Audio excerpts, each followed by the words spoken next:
Welcome to my channel. ಎಲ್ಲರೂ ಹೇಗಿದ್ದೀರಾ? ನಾನು ಇವತ್ತೊಂದು ಸೂಪರ್ ಟೇಸ್ಟಿಯಾಗಿರುವಂತಹ ಸ್ಪೆಷಲ್ ರೈಸ್ ರೆಸಿಪಿಯನ್ನು ತೋರಿಸ್ತಾ ಇದ್ದೀನಿ. ಆಮೇಲೆ ಕಾಂಬಿನೇಷನಲ್ಲಿ ಒಂದು ರಾಯ್ತ ಮಾಡಿದ್ದೀನಿ. 5 ನಿಮಿಷದಲ್ಲಿ ರೆಡಿ ಆಗಿಬಿಡುತ್ತೆ.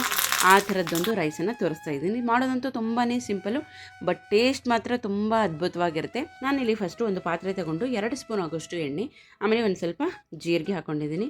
ಅದಕ್ಕೇ ಹಸಿ ಶುಂಠಿ, ಆಮೇಲೆ ಹಸಿ ಮೆಣಸಿನ್ಕಾಯಿ, ಆಮೇಲೆ ಒಣಮೆಣಸಿನ್ಕಾಯಿ, ಸೊ ಇಷ್ಟನ್ನು ಹಾಕ್ಕೊಂಡು ಒಂದು ಸ್ವಲ್ಪ ಕರಿಬೇವು ಸೊಪ್ಪು ಹಾಕ್ಕೊಂಡು ಒಂದು ಸ್ವಲ್ಪ ಫ್ರೈ ಮಾಡಬೇಕು. ಅದಾದಮೇಲೆ ನಾವು ಕೊತ್ತಂಬರಿ ಸೊಪ್ಪನ್ನು ಹಾಕಬೇಕು. ಇದರಲ್ಲಿ ಮೇನ್ ಇಂಗ್ರೀಡಿಯೆಂಟ್ ಅಂದ್ರೇ ಕೊತ್ತಂಬರಿ ಸೊಪ್ಪು. ಅದನ್ನು ಜಾಸ್ತಿ ಹಾಕಿದ್ರೇ ಟೇಸ್ಟು ತುಂಬ ಚೆನ್ನಾಗಿ ಬರುತ್ತೆ. ಸೊ ಇದನ್ನು ಕೊತ್ತಂಬರಿ ರೈಸ್ ಅಂತ ಕೂಡ ಕರಿಬೋದು ನೀವು. ನಾನಿಲ್ಲಿ ಒಂದು ದೊಡ್ಡ ಹಿಡಿ ಆಗೋಷ್ಟು ಕೊತ್ತಂಬರಿ ಸೊಪ್ಪನ್ನು ಹಾಕಿದ್ದೀನಿ. ಸೊ ಇಷ್ಟು ಹಾಕಿಬಿಟ್ಟು ಸ್ವಲ್ಪ ಚೆನ್ನಾಗಿ 1-2 ನಿಮಿಷ ನಾವು ಮಿಕ್ಸ್ ಮಾಡ್ಕೋಬೇಕು. ಅಂದರೆ ಈ ಕೊತ್ತಂಬರಿ ಸೊಪ್ಪೆಲ್ಲನೂ ಚೆನ್ನಾಗಿ ಎಣ್ಣೆಯಲ್ಲಿ ಬೇಯುತ್ತೆ.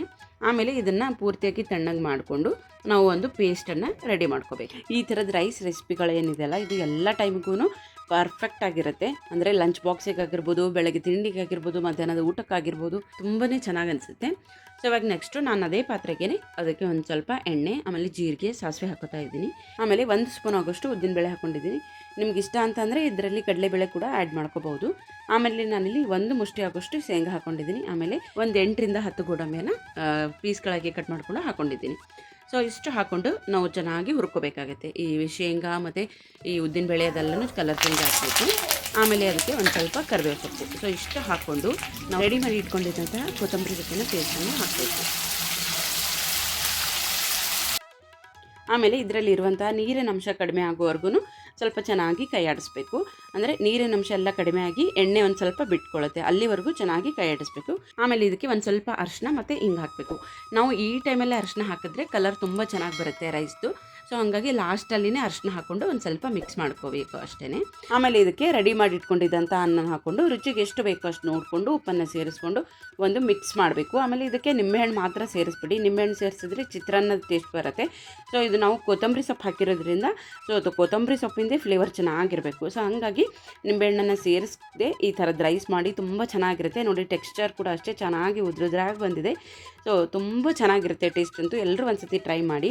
ಆಮೇಲೆ ನಾನು ಅದಕ್ಕೆ ಕಾಂಬಿನೇಷನ್ ಆಗಿ ಒಂದು ರಾಯ್ತ ಮಾಡ್ತಾಯಿದ್ದೀನಿ. ರಾಯ್ತ ಅಂತೂ ಎಲ್ಲದಕ್ಕೂ ಸೂಪರ್ ಕಾಂಬಿನೇಷನ್ ಅಂತ ಹೇಳ್ಬೋದು. ಯಾಕಂದರೆ ಮಾಡೋದಂತೂ ತುಂಬಾ ಈಸಿ, 2 ನಿಮಿಷದಲ್ಲಿ ಮಾಡಿಬಿಡ್ಬೋದು.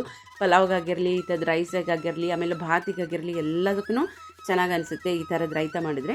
ನಾನಿಲ್ಲಿ ಫಸ್ಟು ಕ್ಯಾರೆಟನ್ನು ಹಾಕ್ಕೊಂಡು ಒಂದು ಸ್ವಲ್ಪ ಚೆನ್ನಾಗಿ ಗ್ರೇಟ್ ಮಾಡ್ಕೊತಾ ಇದ್ದೀನಿ. ಆಮೇಲೆ ನೆಕ್ಸ್ಟು ನಾನಿಲ್ಲಿ ಈರುಳ್ಳಿ ಹಾಕೋತಾ ಇದ್ದೀನಿ. ರಾಯ್ತಕ್ಕೆ ನಾವು ಈ ಥರ ಹಸಿ ಈರುಳ್ಳಿ ಹಾಕೊಂಡ್ರೆ ಆ ಟೇಸ್ಟೇ ತುಂಬ ಚೆನ್ನಾಗಿ ಬರುತ್ತೆ. ಒಂದು 2 ಟೊಮೆಟೋನ ನಾನು ಪೀಸ್ಗಳಾಗಿ ಕಟ್ ಮಾಡಿಕೊಂಡು ಸೇರಿಸ್ಕೊಂಡಿದ್ದೀನಿ. ಈ ರಾಯ್ತಗಳಿಗಂತೂ ನಾವು ಎಷ್ಟು ತರಕಾರಿ ಸೇರಿಸೋ ಅಷ್ಟು ಚೆನ್ನಾಗಿರುತ್ತೆ ಟೇಸ್ಟು. ನಿಮ್ಗೆ ಯಾವ್ಯಾವ ತರಕಾರಿ ಇಷ್ಟನೋ ಅದೆಲ್ಲನೂ ಸೇರಿಸ್ಕೋಬೋದು. ನೀವು ಬೇಕೆಂದರೆ ಇದರಲ್ಲಿ ಕ್ಯಾಪ್ಸಿಕಮ್ ಕೂಡ ಸೇರಿಸ್ಕೋಬೋದು. ಕ್ಯಾಪ್ಸಿಕಮ್ ಹಾಕೊಂಡ್ರೂ ಚೆನ್ನಾಗಿರುತ್ತೆ ಟೇಸ್ಟು. ಸೊ ನಾನೆಲ್ಲ ಚಾಪ್ ಮಾಡ್ಕೊಂಡಿರೋದನ್ನು ಒಂದು ಪಾತ್ರೆಗೆ ಹಾಕ್ತಾಯಿದ್ದೀನಿ. ಆಮೇಲೆ ಅದಕ್ಕೆ ರುಚಿಗೆ ತಕ್ಕಷ್ಟು ಉಪ್ಪು, ಆಮೇಲೆ ಒಂದು ಸ್ವಲ್ಪ ಕಾಳು ಮೆಣಸಿನ ಪುಡಿ, ಪೆಪ್ಪರ್ ಪೌಡ್ರ್ ಹಾಕೋಬೇಕು.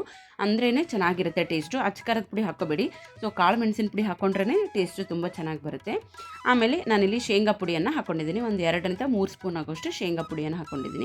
ಆಮೇಲೆ ಒಂದು ಸ್ವಲ್ಪ ಮೊಸರನ್ನು ಚೆನ್ನಾಗಿ ಬೀಟ್ ಮಾಡಿಬಿಟ್ಟು ಹಾಕೋಬೇಕು. ಇಲ್ಲಾಂದರೆ ಮೊಸರು ಒಂದು ಕಡೆ, ತರಕಾರಿ ಒಂದು ಕಡೆ ಆಗಿಬಿಡುತ್ತೆ. ಸೊ ಹಾಗಾಗಿ ಚೆನ್ನಾಗಿ ಬೀಟ್ ಮಾಡ್ಕೊಂಡು ಹಾಕಿದ್ರೇ ರಾಯ್ತದ್ದು ಕನ್ಸಿಸ್ಟೆನ್ಸಿ ತುಂಬ ಚೆನ್ನಾಗಿ ಬರುತ್ತೆ. ಸೊ ನೋಡಿ, ಈ ಥರ ಮೊಸರು ಹಾಕ್ಕೊಂಡು ಚೆನ್ನಾಗಿ ಮಿಕ್ಸ್ ಮಾಡಬೇಕು.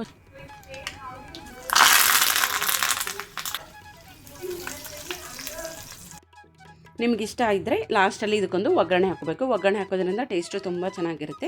ಆಮೇಲೆ ಒಂದು ಸ್ವಲ್ಪ ಕೊತ್ತಂಬರಿ ಸೊಪ್ಪು ಹಾಕ್ಬಿಟ್ಟು ಒಂದು ಮಿಕ್ಸ್ ಮಾಡಬೇಕು. ಸೊ ಎಲ್ಲ ರೆಡಿ ಅಂತೂ ಆಯಿತು. ಸೊ ಇವಾಗ ಸರ್ವ್ ಮಾಡ್ಕೊತಾ ಇದ್ದೀನಿ. ಟೇಸ್ಟ್ ಮಾಡಿ ಬಿಡೋಣ ಯಾವ ಥರ ಇರುತ್ತೆ ಅಂತ ಹೇಳಿ. ನೋಡೋದ್ರಲ್ಲ ಎಷ್ಟು ಪಟ ಅಂತ ಮಾಡ್ಕೊಂಡ್ಬಿಡ್ಬೋದು. ತುಂಬ ಚೆನ್ನಾಗಿರುತ್ತೆ ಟೇಸ್ಟು. ಈಸಿ, ಮಾಡೋದು ಕೂಡ ತುಂಬಾ ಸಿಂಪಲ್ ಇದು. ನಿಜವಾಗ್ಲೂ ಟೇಸ್ಟ್ ಅಂತೂ ಇಷ್ಟು ಚೆನ್ನಾಗಿತ್ತು ಗೊತ್ತಾ, ಚೆನ್ನಾಗಿ ಖಾರವಾಗಿತ್ತು. ಸೊ ಎಲ್ಲರೂ ಕೂಡ ಒಂದ್ಸತಿ ಟ್ರೈ ಮಾಡಿ. ಆಮೇಲೆ ಈ ವಿಡಿಯೋ ನಿಮ್ಗೆಲ್ಲರಿಗೂ ಇಷ್ಟ ಆಗಿದ್ರೆ ಪ್ಲೀಸ್ ಒಂದು ಲೈಕ್ ಮಾಡೋದನ್ನು ಮಾತ್ರ ಮರಿಬೇಡಿ. ಈ ವಿಡಿಯೋನ ನೀವು ಇನ್ಸ್ಟಾಗ್ರಾಮು ಅಥವಾ ಫೇಸ್ಬುಕ್ಕಿಂದ ನೋಡ್ತಾ ಇದ್ದರೆ ಪ್ಲೀಸ್ ನಮ್ಮ ಪೇಜನ್ನು ಫಾಲೋ ಮಾಡೋದನ್ನು ಮಾತ್ರ ಮರಿಬೇಡಿ. ಸೊ ವಿಡಿಯೋನ ಎಂಡ್ವರೆಗೂ ಇಂಟ್ರೆಸ್ಟಿಂದ ನೋಡೋದಕ್ಕೆ ಥ್ಯಾಂಕ್ ಯು. ಸಿಗ್ತೀನಿ ಮತ್ತೊಂದು ವಿಡಿಯೋ ಜೊತೆಗೆ.